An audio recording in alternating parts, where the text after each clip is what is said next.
Hey, what's up, guys? Today we're going over a video of why this girl thinks thin privilege is a thing and why she's defending it with her wholehearted diabetic heart. But before the video starts, I'm sorry for not uploading lately. I'm probably going to upload like 3 times a week, Monday, Wednesday, and Friday, depending on how I feel. But anyway, let's get right into the video. Privilege. Now, it's not a mythical creature or something made up. Please take that off. You look goofy, first off. And second off, thin privilege isn't a thing, so you just look goofy twice. Dumbass. If you're thin, you have a certain privilege. Or if you're perceived to be thin and healthy in the eyes of society, you have that privilege. There's no thin privilege. There's maybe slight advantages to being thinner. Maybe like slipping between people easier or like taking up less than a seat. But besides that, really, there's not really a privilege to it, and anyone can be healthy. You can be a little bit on the bigger side and still be healthy. So everyday tasks that a thinner person can take for granted. They can leave a plus-size person like myself feel full of anxiety, burden and upset and feeling as though they don't belong and don't deserve a place in the earth. Well, you could honestly get everything a thin person has if you just worked out and stopped eating so many pizza rolls by yourself. But I don't think you can comprehend that with your tiny little brain, so you just take insults instead of trying to work on your body and be healthier. So, public transport, what a nightmare for plus-size people. Just think, can you sit in a seat and not be met with sighs, puffing, and someone squirming in the seat next to you, making you feel uncomfortable and knowing that they don't want you to be there? You're acting like that's everyone's issue around you that makes you feel uncomfortable. You're like that one guy on SpongeBob. Here, I'll put it up on screen right now. Yeah, like him. And you're basically taking up every seat on that car ride or bus trip, and he's just trying to survive. So how about you work your whale obese ass out, and maybe you can sit down normally without making other people feel uncomfortable. Shopping, can you go into 99.9% of the high street and shop, try on and take an outfit away that very same day?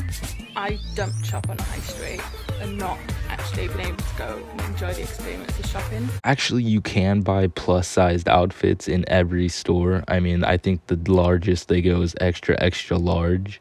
But if you're bigger than that, then I don't know what to tell you. I know those mouth-breathing feminazis that tried attacking everyone else about making body positivity when they can't do it themselves, and proof for change for that. But you know, there's online shops that do it. It's not my fault that you're fat. Grabbing something to eat, just think, can you pop into a bakery, pick up a donut and you sit there and then... Holy mother of God, what kind of donut did you get that from? That is from the diabetes factory right there.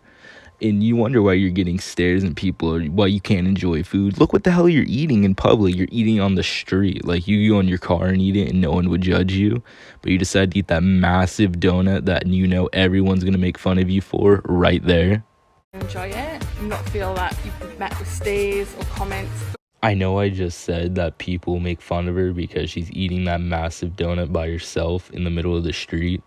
But, you know, she's looking around for attention here and no one is giving it to her. No one looked at her, nor did anyone even say anything in that video right there.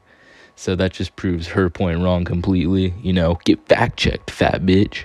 Because even though I'm confident, I cannot do that. So you're not confident? I've had comments or being like stared at. It's just really uncomfortable. You just can't enjoy the moment. Well, you know, you can enjoy the moment if you're in your car, if you're at home eating the donut, but when you're eating it in public like a monster, you are. I'm pretty sure anyone would notice and be like, damn, look at Shamu over there begging for some tricks for a donut. Going to the doctors. Are you able to go and be seen and diagnose what is actually wrong with you? Or is the appointment turned into a weigh-in session? See, I have an issue with what she just said right there, because she always talks about how healthy people get diagnosed with what's wrong with them, but fat people like her get weigh-in sessions.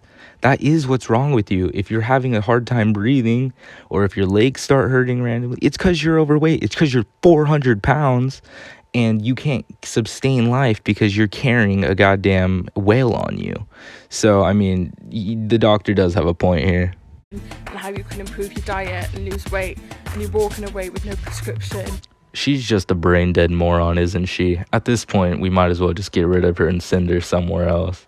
Maybe you don't need a prescription. Maybe you need to go work out. You need a salad for once, because clearly those donuts that you eat on the street and get looks for, they aren't helping you. Or no answers to what is actually wrong with you. And to be honest, I actually avoid going to the doctors now just because I don't feel like I'm taken seriously.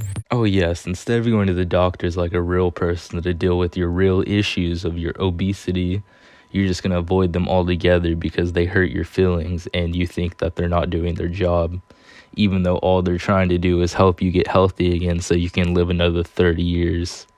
And let me stop you right there if you say that healthy and thinner people deserve this privilege, because this whole thing actually has nothing to do with anybody's health. Just because someone's smaller, just in the same way as someone's bigger, there's no way that you could diagnose someone's health just by looking at them. Actually, I can. You probably look like you have diabetes, you look about 25, and you look like you're about to have a heart surgery in the next 5 years because you can't control your eating habits. Me, on the other hand, I'm pretty skinny. I mean, I'm a little fatter now because of COVID and no gyms, but overall, I think I can handle myself, and I think I'll live till like 75. Wouldn't go up to a thin person or comment on pictures listing off all the health problems that they may or may not have. Yet again, another privilege. So I'm not gonna lie, those comments were low-key pretty funny. But I mean, the obesity one about like stop promoting obesity is pretty true. But whenever you do go to a skinny person's post, of course you're not going to see anything. Even on fat people's posts now, you don't see anything bad at all. Maybe like if you're arguing with someone, they'll call you out for being fat. But overall, you know, all the feminists nowadays promote being fat is healthy and that it's beautiful and it's a privilege, unlike skinny people. So you can shove that fact right back up your rectum where it belongs. I can put a picture up on Instagram and I'm listed with everything that's wrong with me. Of course, none of it is true because nothing's wrong with me. Well, human statistics show that you're not even close to the perfect human, and neither am I. But we're all perfect in our own way. Like, you're perfect for having the most tricks and jumps done at SeaWorld, and I'm pretty good at my subscriber base right now on hating feminists. But besides that, I don't know what to tell you, lady. I mean, you're not perfect in any way, shape, or form, so I'm sorry to break it to you. Before you roll your eyes at the idea of thin privilege, just try putting yourself in someone else's shoes and just looking at it from their point of view, how it could affect them or how it could make them feel. I'm not having to go at thin people at all, but just simply acknowledging there is the privilege that society has unfortunately put on people who are thinner, just to combat it, just acknowledge it, be accepting. I honestly have put myself in someone else's shoes because I did gain 30 pounds. It's not unhealthy for my age, honestly, but I know I'm not the perfect person, and I know that I'm struggling a little bit in the weight section there, and I'm gonna work that off. But for you not working it off, that's a little bit too much there. But anyway, that's the end of the video for this one. If you guys did enjoy, please like and subscribe, and I'll see you guys in the next one. Peace out.